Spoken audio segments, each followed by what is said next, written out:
Pemirsa, terkait beredarnya surat undangan dari Wali Kota Lubuk Linggau yang berisikan undangan Ida Dayak ke Kota Lubuk Linggau. Wali Kota Lubuk Linggau menegaskan bila rencana mengundang Ida Dayak baru sebatas upaya saja. Viralnya pengobatan tradisional yang dilakukan oleh Ida Dayak membuat Wali Kota Lubuk Linggau Haji SN Pranaputra Sohe berkeinginan untuk mengundangnya ke Kota Lubuk Linggau untuk membantu pengobatan warga yang sakit. Terlebih, telah viralnya di laman media sosial surat permohonan resmi yang ditandatangani oleh Wali Kota Lubuk Linggau Haji SN Pranaputra Sohe. Menanggapi hal tersebut, Wali Kota Lubuk Linggau Haji SN Pranaputra Sohe menyampaikan, memang benar adanya undangan tersebut, namun kita hanya berusaha mengundang saja. Kembali Nanan menambahkan, jika memiliki saudara di Muldoko Center, dan menyarankan bila memang ingin mengundang Ida Dayak. Dari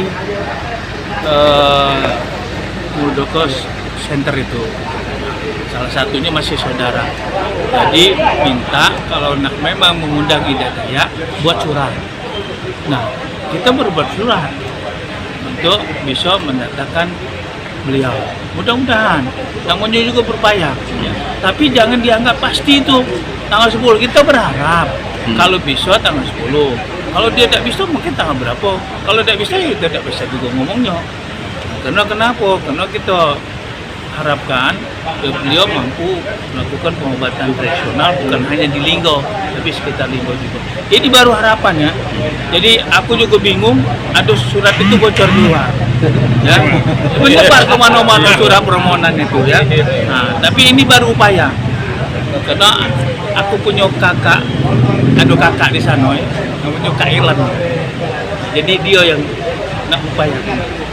Jadi dia ngomong kalau nak undang Ida Dayak, buat surat ke sana atas nama Ida Dayak. Kita sedang upaya. Tim Liputan Silam Pari TV.